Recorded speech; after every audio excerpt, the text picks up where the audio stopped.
పాలను ధరించి ఒక గోడకు పసుపు రాసి కుంకుమతో శ్రీ సుబ్రహ్మణ్యేశ్వర స్వామి రూపాలను అంటే ఏదైనా ఒక చక్కగా పడగ రూపంలో కానీ 3 పాముల ఆకారంలో కానీ ఆకారంగా చక్కగా తీర్చిదిద్ది దీపం పెట్టి ధూపం వేయాలి.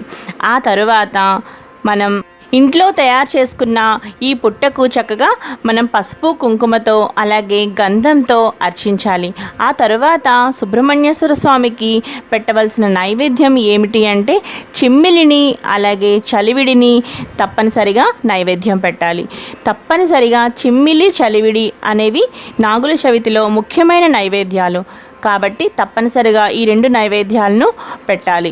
అలాగే అరటిపళ్ళను కూడా చక్కగా నైవేద్యం పెట్టి సంతానం కావాలనుకున్న వారు తప్పకుండా చక్కగా జంటగా ఉండే 2 అరటిపళ్ళను నాగుల చవితి సందర్భంగా నాగుల చవితి శ్రీ సుబ్రహ్మణ్యేశ్వర స్వామికి నైవేద్యం పెట్టి మీ మనసులో కోరికను కోరుకుంటే తప్పనిసరిగా సంతానం కలుగుతుంది.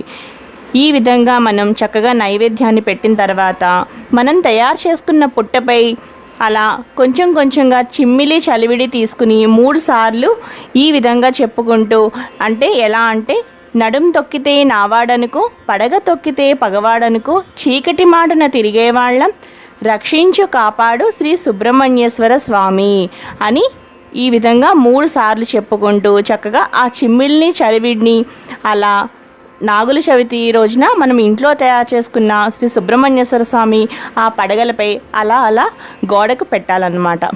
అలా పెట్టిన తర్వాత చక్కగా పాలు కూడా పోయాలి. ఇక్కడ మనం ఆవు పాలను తీసుకుని చక్కగా పాలు కూడా ఆవు పాలను మాత్రమే వాడాలి. ఆవు పాలను తీసుకుని అలా చక్కగా సుబ్రహ్మణ్యేశ్వర స్వామిపై 3 పడగలపై అలా పోయాలి. అలాగే ఆవు పాలను కూడా చక్కగా నైవేద్యం పెట్టాలి. ఈరోజు స్త్రీలు తప్పనిసరిగా ఉపవాసం ఉండాలి. పూర్తి ఉపవాసం చేయాలి. ఎవరైనా అలాగే నాగుల చవితి రోజు మనం ప్రసాదాన్ని ఎప్పుడు తినాలి అంటే పూర్తి ఉపవాసం ఉంటూ 3 గంటల లోపు చవితి తిథి వెళ్ళిపోకుండా నాగుల చవితి తిథి ఉంటుండగానే మనం చక్కగా చిమ్మిలి చలివిడి ప్రసాదాన్ని తీసుకోవాలి. ఒక్కసారే తినాలి. ఇలా చేయడం అనేది ఖచ్చితమైన పద్ధతి కాబట్టి ఉపవాసం చేస్తున్న వాళ్ళు తప్పనిసరిగా ఒక్కసారే తినాలి. అలాగే మీకు ఎప్పుడైనా ఆకలి అనిపిస్తే మీరు కాస్త పాలు తాగొచ్చు, కానీ తినడం మాత్రం ఒక్కసారి మీరు ఆ ప్రసాదాన్ని తినాలి. మీకు ప్రసాదం ఆ చిమ్మిలి చలివిడి తిని ఉండలేని వాళ్ళైతే మీరు 2 అరటిపళ్ళను కూడా మీరు తప్పనిసరిగా తీసుకోవచ్చు, ఏమీ తప్పులేదు. కానీ అస్తమానం మాత్రం ప్రసాదాన్ని కూడా తినకూడదు, ఒక్కసారే ప్రసాదం తినాలి. గుర్తుపెట్టుకోండి ఈ విషయం మాత్రం.